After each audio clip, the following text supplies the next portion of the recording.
So one of the other things that I look forward to at this conference every year, you may not look forward to it, but I do, and that's the chance to give you a bit of a report on what we've been doing at ARA on your behalf over the last year or so. And it has been a busy time, as always. Some people thought that with the election of Donald Trump into the White House that we might have an easier time on the regulatory front. In some ways we have, in some ways we haven't. But there have been a number of things that we've been up to, and so I want to give you quickly a recap of those. We'll start with the public policy issues. This was working earlier. There we go. All right. So I'll quickly bounce through some of the things that we've been working on. This is not everything, but it's a snapshot of some of the things that have been top of mind. Dicamba has remained top of mind for a lot of people in our industry for the last couple of years. We've been watching with a lot of interest what the new label restrictions would look like. And we had actually our executive committee had a conference call with EPA's Office of Pesticide Programs leadership on Monday to ask them some clarifying questions.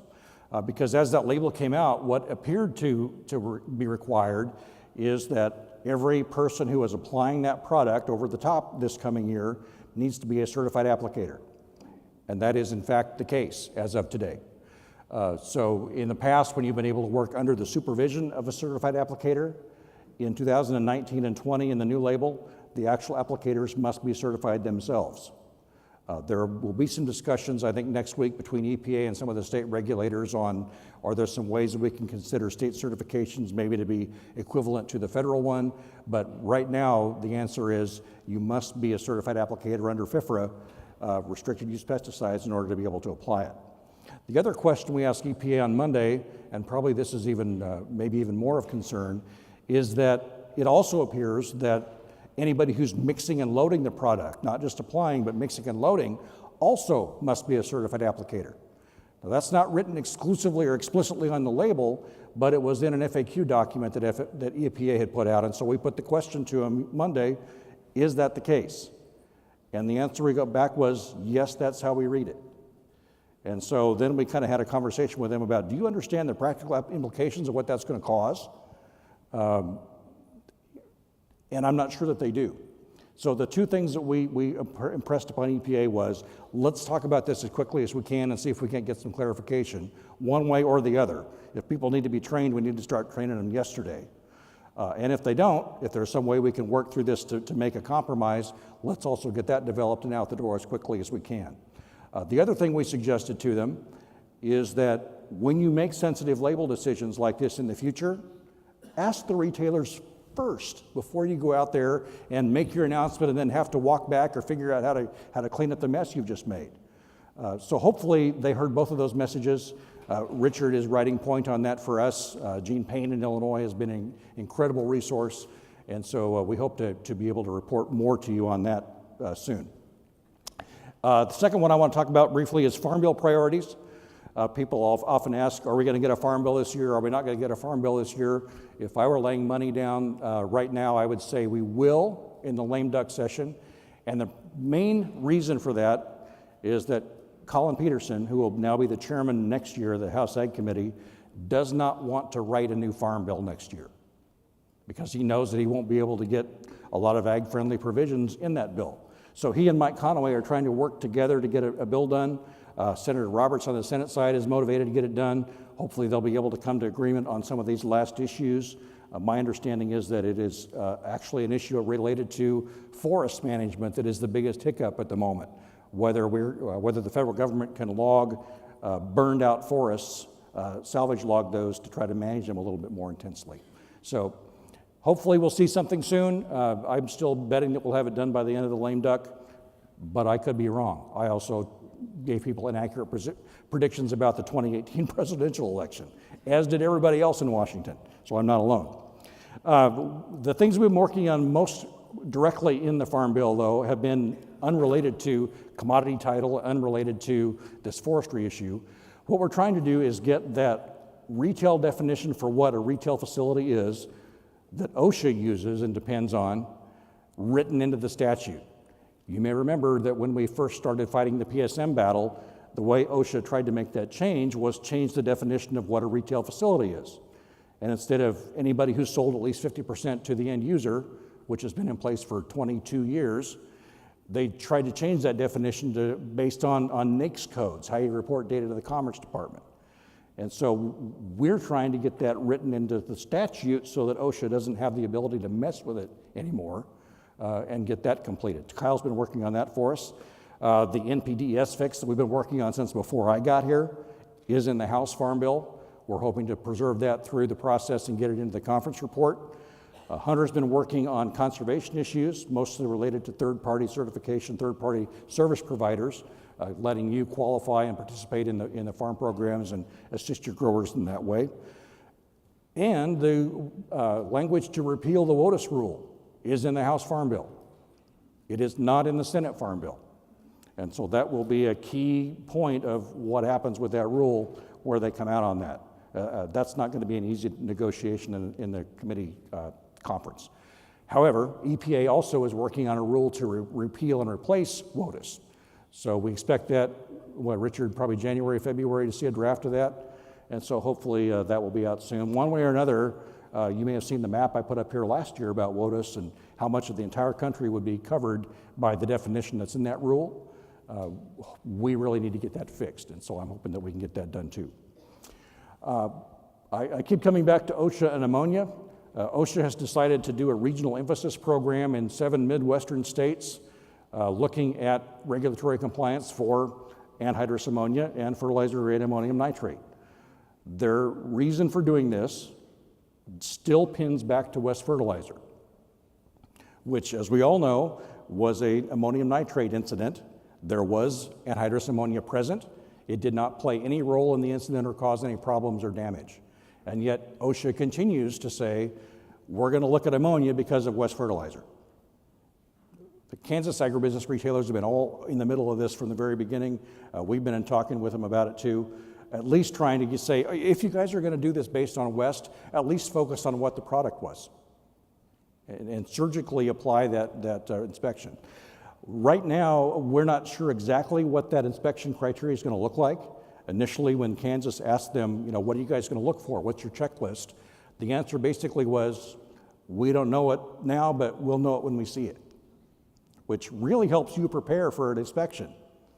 Thankfully, our team, Kyle Liskey on our staff, the folks at TFI, and we got together with Responsible Ag and ASMARC.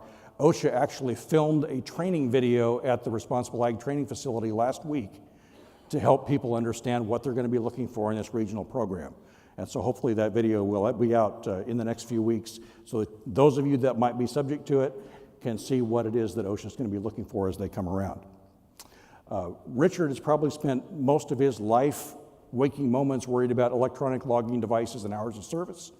He and I went to a meeting over at the Transportation Department about that a few weeks ago, still trying to get some clarity on, do I need an ELD in my truck if I'm inside the ag exemption area for a certain amount of time, but in 2 months out of the year when we're not in planting and harvesting, do I need the ELD in that truck for that period of time? And I'll tell you, I don't fully understand what the requirements are myself, but Richard does. And so you ask him, attend the Shift Happens workshop this afternoon. I'm sure they'll be talking about that device, or that subject, and we're continuing to work on that one. The last one I'll mention this morning is CFATS reauthorization. That's a program that regulates, that tries to prevent people from stealing chemicals from facilities and doing bad things with them. It's a program that we've supported, but it's one that has run out of its congressional authorization, and we need to get a long-term, 5-year reauthorization in place. Once we do that, DHS has expressed interest in working with Responsible Ag to give people credit somehow for being a certified location, so that if you are a Responsible Ag certified, then you might be deprioritized as far as who they're going to go inspect for regulatory compliance. They're willing to talk about that, seem interested in it, but the first thing we have to do is get their program reauthorized. So that's priority one. A sustained effort in this area is critical. I mentioned earlier that there are some who believe that because we have a Republican administration in office that maybe we can back off of our investment in ag policy. And I'd submit to you that that is not the case. And in fact, this political environment provides us an opportunity to protect ourselves from things that might happen down the road. And let me give you one specific example of what that looks like. The person who used to run OSHA in the last administration's name was Jordan Barab. And he is now that he's not in the government anymore, he's taken to blogging. And he's mentioned the Agricultural Retailers Association 2 or 3 times by name. Now, Chris, John, I don't know how TFI got off this list, but it's just us, it's not you. So you did something right. Here's what he has to say. He wrote this article back in June. There was another one in September that was basically a cut and paste about how the House Farm Bill threatens chemical plant safety. And it's because we're trying to change that retail definition and write it into the law. And so he goes, in this blog, he's talking about how these moves to make communities safer, to apply this regulation to a chemical that didn't even cause the problem, made everybody safer. And, but it really irritated the agriculture community, including especially the Agricultural Retailers Association, who successfully lobbied Congress to stop OSHA from regulating these establishments. They even filed a lawsuit, and the court overturned OSHA's interpretation. The court said OSHA was not allowed to change that definition without going through the full regulatory process, which is what the court decided. Then he goes on to say, ARA was so pleased that it gave its Legislator of the Year award to Oklahoma Senator James Lankford for helping defend the industry's freedom to operate. And then he goes on to say, and also their freedom to blow up workers, emergency responders in towns. Right after that incident happened, we went to OSHA and sat down with them, looked them straight in the eye and said, we think that's an ammonium nitrate incident. Let's work together on the standards for storage and handling of ammonium nitrate. And no, they weren't interested in doing that. They wanted to do this PSM goose chase, and now he's accusing us of this garbage. So he says that OSHA had already started the process of redoing their PSM in response to the lawsuit, so they were still trying to get that in place. And he says that it has been set aside, put on the back burner by the Trump administration, but it will eventually see the light of day, perhaps in the next Democratic administration. That's the importance of doing stuff now to prevent this kind of stuff from happening. That's why our work on Capitol Hill, along with TFI, to get that retail definition written into the statute is so important. And why it's important for you to continue being involved in public policy at state levels, national levels, on all of this stuff. So what do we look for in 2019? I know Richard and the team will talk about that some this afternoon in their breakout. I think the top line summary is if you have a Democratic House and a Republican Senate, that's a recipe for gridlock in most cases. They'll probably get must-pass stuff done in the next 2 years, so appropriations bills to keep the government open. Maybe there will be some compromise on infrastructure. There seems to be some interest on both sides in trying to find a solution to that. Maybe something on prescription drugs. People even talk about maybe something on immigration. That one's going to be really hard. One thing everybody in Washington agrees on is that the immigration system is broken. Nobody agrees on how to fix it, and the solutions are pretty well polarized. So while it would be nice to fix that problem, and it's one that we have worked on and tried to encourage solutions to, I don't hold out a lot of hope that it's going to be fixed in the next 2 years. I think the House will spend most of its time on investigations of the Trump administration. That'll be their big thing in the next 2 years. So what do we do? How do we change how we operate in that environment? Again, that's what the policy team will be talking about this afternoon. One of the most important things we can do, though, is to continue our work through coalitions. ARA is involved in 47 different coalitions, from ag nutrient policy to field to market to sustainability to the transport network. There's all kinds of these things that we're involved in and or in leadership of. And so just like you increase your leverage by combining your voice with others in ARA, we combine our voice with others of like mind on issues that we care about. And we're going to have to do even more of that in the next Congress to make progress. Let me briefly touch on a couple of member services. All of you should have seen a brochure like the one that's on the screen. If you do not have one, we'd be happy to get you one. And just ask one of our team, we can track one down and get it to you. I think it's also on the website. But let me briefly talk about just 2 of those. The DC Help Desk service is one where members can call our policy staff and ask regulatory questions. And so you'll see on the screen there are some examples of some of the questions we've been asked this past fiscal year. We resolved 17 of those issues for members between October 1 of last year and September 30 of this year. And it's included in your membership. All you have to do is call and ask. You know, do I have enough of this product in my warehouse to make me submit a report to DHS? We can answer that question. And that's all, like I say, it's all part of the membership. So I encourage you to use it, and we'll keep reporting to you on how well it's going. The second one I want to briefly mention is responsible ag. This has been something that we have been working on for 4 or 5 years now. It's gotten momentum, it's off and running. We have over 2,000 facilities enrolled in the program and over 1,200 of them certified as of November 19th. And what certified means is that they've had an assessment to see how they're doing with regulatory compliance for DOT, for EPA, for OSHA, for Homeland Security, and then they've fixed any problems that were found in that assessment, and now they're a certified location. And that certification lasts for 3 years. If you've been to the Responsible Ag booth in the trade show, you'll see a big reader board outside in front of the booth that shows the list of all those locations that have made it through that process. I think, though, probably of even more interest to those of us in this room is that there were almost 57,000 issues corrected as of the 19th. I think it's over 57,000 now.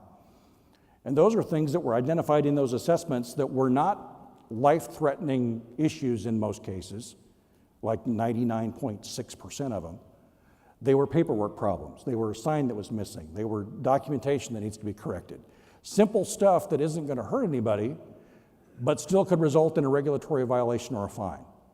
And so that, I think, is a great benefit for the industry in being able to make sure you're prepared for those audits, keep yourself out of regulatory trouble, have a message to tell to your customers and your community about the safety of your business, and for us to be able to roll those up nationally and go to Congress and go to EPA and OSHA and say, look what this industry is doing on its own to make sure that we don't have anything like West Texas ever happen again.